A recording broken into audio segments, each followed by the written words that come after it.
What's that? Breaking news? No, it's just the Paper Boys rambling. Let's see what's happening in this episode.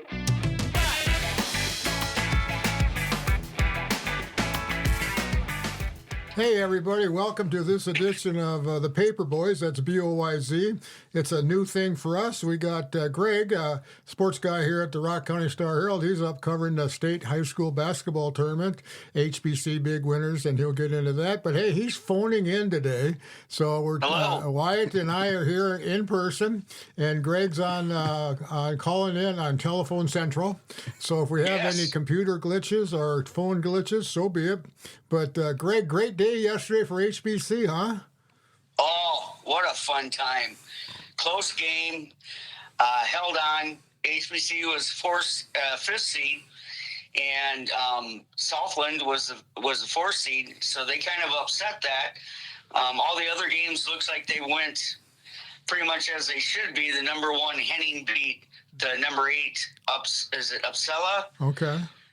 And then the number 2 Jamesville Waldorf Pemberton beat the number 7 Cherry, it says. I don't know what the heck that is. Anyway, and then the number 3 Red Lake beat the number 6 Liberty Classical Academy. So really, Hills was the only upset as far as, seeding. But great game. Electric in there. Yeah. HBC looked very, very well represented with crowds took up the pictures. They had a one pan the crowd, and there was a lot of red sweatshirts and stuff going on there. So. Yeah. It's the first take I got when I got into the actual Target Center is it seems a lot smaller than what you see on TV. Oh, really? The fans, the players, they're so close to the floor. It is just amazing. But yeah, what a turnout! It's a great basketball venue. I've been there once or twice, and you really are pretty close to the action. So now HBC takes on who? Henning at noon today.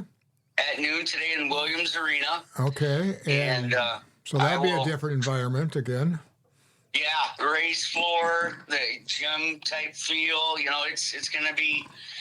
I was kind of worried on how they may react to, just playing in state for a while, and they did quite well. And the Target Center too, pretty open behind the rims. So it's not like you got the small gyms and stuff. There's not much there. So I was talking to a few guys who said sometimes that throws off their shooting because, you're shooting into space. And so you don't have the wall backdrops like many gymnasiums in high school, and they handled it quite well. Well, I watched the game yesterday on my phone, actually. Wyatt and I were busy at work here, slaving away while you're up there enjoying yourself. And the announcers early on mentioned that very thing about the three-point shots. And then, of course, the NBA three-point line that people get. And a lot of guys were shooting from back there where they didn't really need to be that far back. But throughout the game, both the announcers commented on the quality of play for both teams. It was really, really good basketball to watch. That little freshman kid from Southland, boy, he could shoot the lights out of the basket too. They listed him at 5'7", and I think that was generous. Okay, well, you would know, the guys that need to get generous height calculations, but they had some very good players in there. It was close. Hills had 11 points on them at one point. Otherwise, they were all in single digits, and to hold on towards the end there too and get some fouls when Hills needed it. That was just big. I mean, to win by 3, you're one shot away at a buzzer to tie the game. So well, down towards when the clock was ticking out there on HBC's end of the court. One of the guys of HBC got the rebound underneath and put it back up, and he was called for a foul and wiped off the 2 points, which I thought was a shaky call from, looking at my little phone the way it swayed. Yeah. Well, and, you're in there. There's always someone who's torqued on the calls, but It seemed like they called it pretty good both ways. It didn't seem like they really, to me, favored any team, so they were pretty consistent. I think it was tied at 37 at halftime, I believe, something like that. Wow. Yep. Did they ever trail? Did they ever trail in the game? Wagner had a almost a 3/4 length shot to try to get it in, at the buzzer, and that just missed the rim and stuff, and so that was kind of exciting.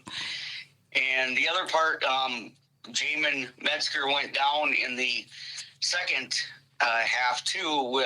Had come down wrong in his knee, and when he was down laying on the floor, it was quiet in there. I mean, at first, everybody's like, kind of down, but it was quiet, and finally he got up, and I think, he finished playing after a while. So we'll have to see today how the knee is, but you had some great pictures. Good to see him get back in it. You had some great pictures posted on the Star Herald Facebook page, and he was laying on the background. But there was one other picture where one of the HBC boys, you'd have to help me out, was catching or throwing the ball, and he was in midair. That was probably Micah Bush. Oh, could be, yeah. Yeah, that was a really neat picture. So I encourage people to go to our Star Herald Facebook page and check out those pictures. I'll get more up there too, and then today it's a whole nother game, so more photos, and the cool thing too is the worst case scenario they end up in fourth, best case first. Playing for championship. Well, let's hope for the best case. Wyatt's got a question. So for I got two now. Yeah. So were they ever trailing? Because I don't think in the second half, when I was only able to watch the second half, were they ever trailing in the first half? I don't believe they were ever in the second. No,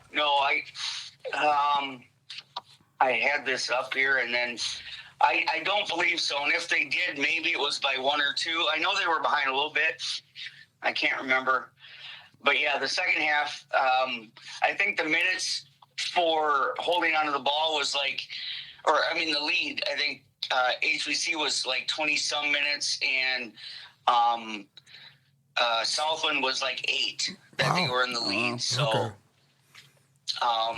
that's just good basketball. Question number 2, Wyatt? Lead, if you're in the lead 2 or whatever, but you're still in the lead, so. Yeah. Yep. I forgot my second question. All right, good luck today, Greg. Enjoy the day. Hope we can get some good shots as you had before, and hopefully HBC plays again tomorrow then. Well, they'll play tomorrow one way or the other, right? Yes. Let's hope it's in the winner's bracket then. That's right. We're going to let you go. Before you go, Greg, we got to talk a little NCAA basketball. Sweet 16's underway, both men's and women. Gopher women play tonight at 6 o'clock. I'm totally confused at where they're at, because by the end of some of them start playing the Elite 8 this weekend, or is that next weekend? Anybody know? Nobody knows. Sure. Nobody cares yet. Okay, so we'll move off of that. We got some things. By the way, Greg, I told you early before we went on air here, you're missing breakfast. Okay. What am I missing? Well, a bunch of goodness. Actually, you remember last week's episode, I put out a feeler for anybody that was willing to step forward and provide us. Well, the phone didn't really ring off the hook for us this week, but. Wyatt stopped out at Sunshine Gas and talked to them folks out there, and they provided us complimentary breakfast sandwiches. Yep. So, man. If any of you other convenience stores in town want to step up to the plate for next week, just give us a call. I am personally eating a biscuit, egg, cheese, sausage, and it's awesome. I had the croissant one, and it's already gone, so it was obviously really good. And then, actually, Heather's here today, and she got a croissant one, and Deb got a pretzel. All right, yeah. So anyway, lots of basketball. The weather's going pretty good. Going to be windy as all get out tomorrow. Highway 75 pre-construction projects have kind of started with the trees coming down. Lots of construction ahead signs are up. I think the road closure is set for April 15th. Yep. So the detour will be ready to take you to the post office so you can mail in your taxes. So that's all good. Hey, there's a really good program. Is that go ahead? Is that tax day, April 15th? Good God, you don't know that? Well, no, that's what remember. I mean, when you said April that, I'm like, 15th oh, yeah, is about as tax day, memorable isn't as, it? December 25th. You have any Really? idea on what's going on that day? No clue. I bet it's, yeah, you have good food. Maybe somebody's birthday. Yeah, okay. So anyway, Star Media did a conversation this week. It's airing already with a couple of people from MnDOT, and we talked all things Highway 75 road project, from zoning closures of that particular portion of the highway, what the dates would be, detour routes.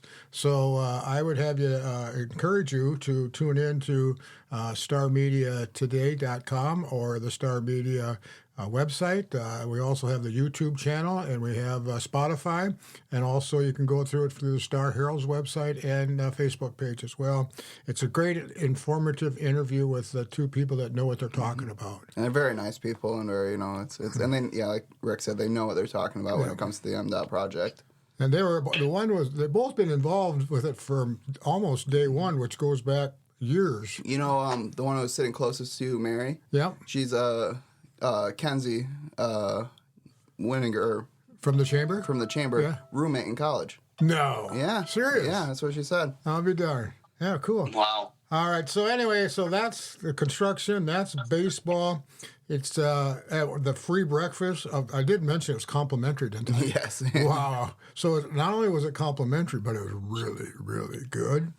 So I would encourage anybody that's a little bit hungry to get out to, and I keep hearing Dave. Your phone's going off. That's my phone, huh? Yep. I'm supposed to silence that thing.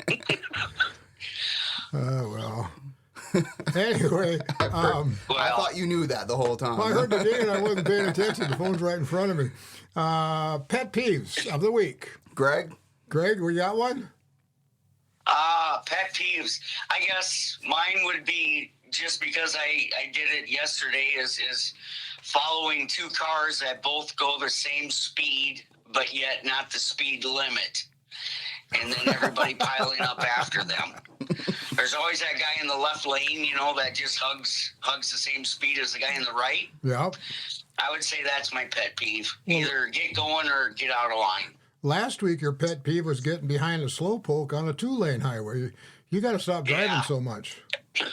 Well, this time of year, it's a little more travel, a little more stuff. So okay, that's what rings true to me. So, but my pet peeve is ongoing all the time, and that's that when you buy a package of like carrots or tortilla shells, you open it up and it's in that self-resealing package, like a little Ziploc. It's not a Ziploc, but they're impossible to get closed again. Yeah. It just doesn't work.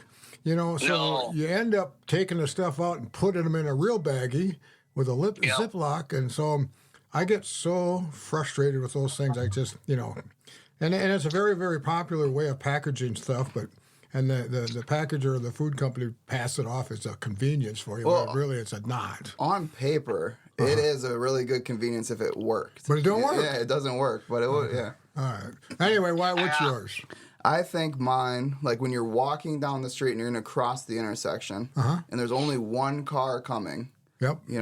And if they keep going, they're the only car on the road, and if they keep going, I would be across the street walking quicker. Yes. But they do the whole slow down thing, and then they like wave you across, and they don't have a stop sign. But it don't matter. If you're in the crosswalk, they're supposed to stop and let you. Right, but it would be quicker if they just went, and then because there's no cars. Like I get if you're on a busy 75 and people stop for you, then that's really nice. But there's sometimes on the streets where like, if you just went past, we didn't do the whole song and dance of us both waving each other across. I'd like to see you do a song and dance. That'd be kind of cool. You'd be out of tune and offbeat, I'm sure. Probably. The whole crossing the intersection and a car coming anyway, I'm old school. You wait till there's no cars coming. I mean, because if there's a chance they might not wait for you, you're going to lose that battle. Yeah. I'm not, and I try to stop because you're supposed to stop if they're in the crosswalk, which I do, and everybody tries to. And then the other kind of a slight pet peeve in that whole deal is some of them just nonchalantly take their time, having a phone conversation, get your butt moving, and get across the intersection. If I'm being polite, and well, you're supposed to, I guess. But if I'm being polite and stopping to let you go, and you're taking your sweet time to get across, I don't like you anymore. No, get across the road. Okay, so enough of the pet peeves, enough of basketball. My tummy's full. Thank you, Sunshine Gas. Appreciate it. And Greg, you enjoy the rest of the tournament and go HBC. Bring that championship trophy home. And sorry that my phone was buzzing. Sorry that Greg kind of talked over us because he can't see us. And anyway, I think that was pretty cool. We can probably have call-in guests in the future. I think so. You know, so again. Why don't you tell everybody where they can listen to us or tell their friends? You can listen to us on Spotify, Apple Podcasts, or YouTube. We post these links every single week on our Star Media Facebook page. You can find us there. Otherwise, we are the Paper Boyz on everything else. Okay. Yeah. So one more thing about our podcast studio. It's available for rent. If you're interested, it's $100 for an hour. You can come in and record your programs and you get the free use of all the equipment that we have here, or it's included in that price. And we'll get you set up and you can have your own podcast. So, hey, thanks for tuning in and we'll talk to you next week.